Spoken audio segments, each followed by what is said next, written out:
जय जगन्नाथ जय माँ महालक्ष्मी। मार्गशीर मासर शेष गुरुवार रे मु शारदा आपण मानकु वेलकम जनाउछि मो यूट्यूब चैनल रे। आज हेउछि मार्गशीर मासर शेष गुरुवार, तो सेथि पई मु गोटे दिन पूर्वरु केमिति पूजार विधि विधान प्रस्तुति करूछि एही वीडियो रे आपण मानक आगरे देखाउछि। आपण जदि माँ लक्ष्मींकर आशीर्वाद पाइबाकू चाहुंचंती तेबे शारदा खुंटिया चैनल टी को निश्चय सब्सक्राइब लाइक और कमेंट रे जय माँ महालक्ष्मी लिखिबे।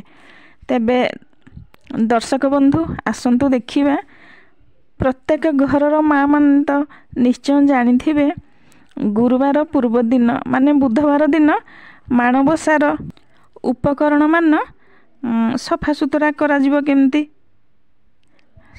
घर द्वार लिपा पोछा ठारू आरंभ करी ठाकुरंक बासन सफा करा जिबा पर्यंत घर सम्मुखरे कदली गछ, घरर मुख्य द्वार रे आंब तोरण मध्य दिया जाए।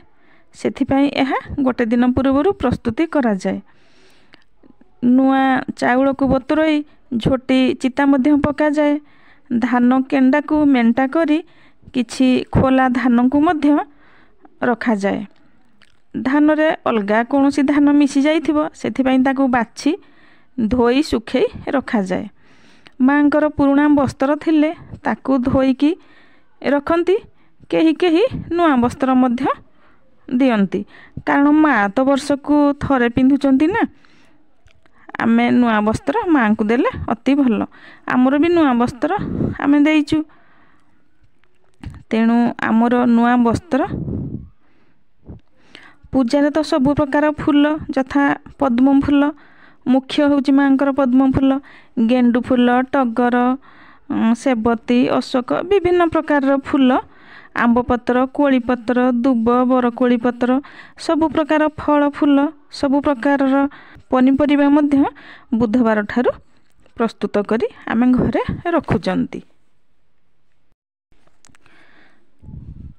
आउ मध्य सोरिष फूल, आखु, मूला, कंदमूल, अँला डाल आदि माँ पई रखा जाए।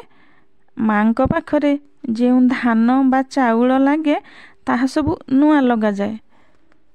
झोटी ठारू आरंभ करी मंडा पिठा, खेचुड़ी, खीरी जहाँ भी पिठा तैयारी हुए सब नुआ चाउल रे ही करा हुए।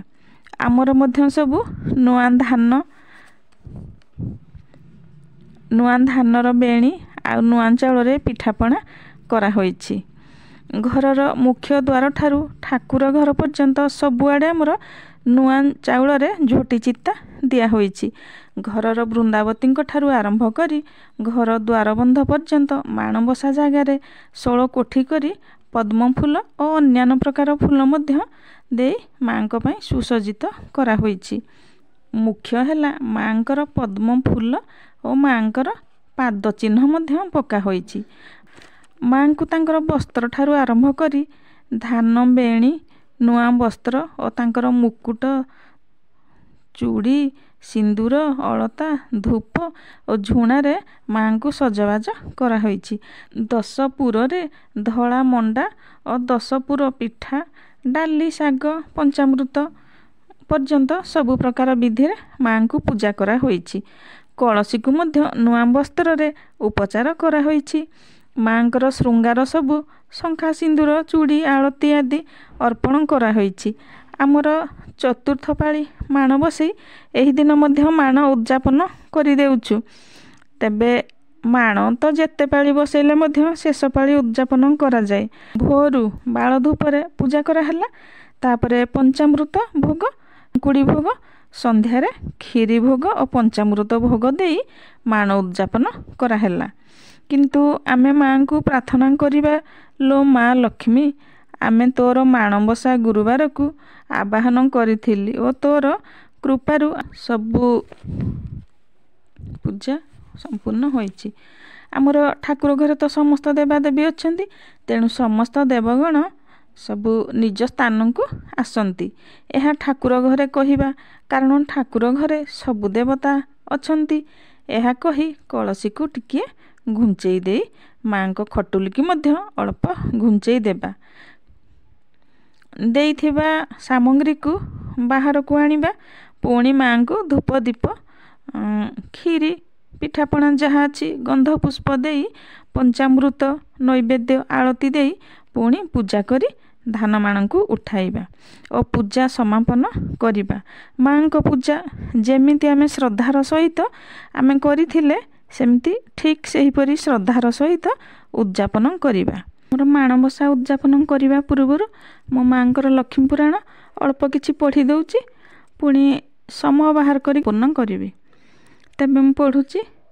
ନମସ୍ତେ କମଳା ମାଗ ସାଗର ଦୁଲଣୀ, ନମସ୍ତେ ନମସ୍ତେ ଲକ୍ଷ୍ମୀ ବିଷ୍ଣୁଙ୍କ ଘରଣୀ, ନମସ୍ତେ କମଳା ମାଗ ଅତି ଦୟାବତୀ, ସ୍ଥାବର ଜଙ୍ଗମ କୀଟ ଆଦି ପାଳୁ ନୀତି, ତୋର ଦୟା ବଳେ ମାଗ ଦରିଦ୍ର ଜନର, ହୁଅ ଅଚଳ ବିତ ଜିଣଇ କୁବେର, ତୋର ଦ୍ରୋହୀ ଜନେ ମାଗ ନନ ମିଳଇ, ଯେତେ ଅରଜିଲେ କେବେ ପେଟ ନ ପୁରଇ, ତୋହର ଚରିତ ମନ ଦେଇ ଯେ ଶୁଣଇ, କିୟ ବା ଭକତି ଭାବେ ସର୍ବଦା ଗୁଣଇ, ଘୋର ଦରିଦ୍ରପଣ ଯାଏ ଦୂର ହୋଇ, ସର୍ବଦା ତାକୁ ପ୍ରସନ୍ନ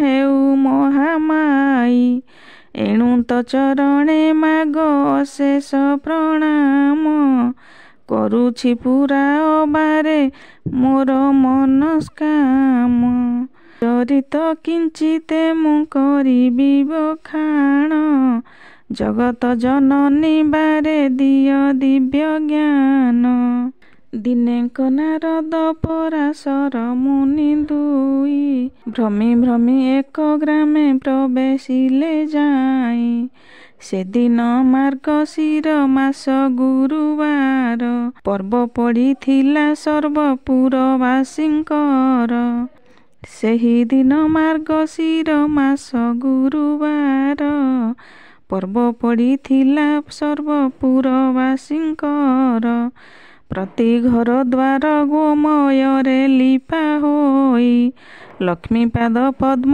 ଚିତା ପଡ଼ିଥିଲା ରହି, ନାରୀମାନେ ସ୍ନାନ ସାରି ପିନ୍ଧି ଝିନ ବାସ, ଲକ୍ଷ୍ମୀଙ୍କ ପୂଜାରେ ସର୍ବେ ହୋଇଛନ୍ତି ରତ, ବ୍ରାହ୍ମଣଙ୍କ ଠାରୁ ଯେ ଚଣ୍ଡାଳ ପରିଜନ୍ତେ, ଲକ୍ଷ୍ମୀଙ୍କ ପୂଜାରେ ରତ ଅଛନ୍ତି ସମସ୍ତେ, ହୁଳହୁଳି ଶବଦରେ ପୂରିଛି ଗଗନ, ଦେଖିଏ ଉତ୍ସବ ରୀତି ବିଧାତା ନନ୍ଦନ।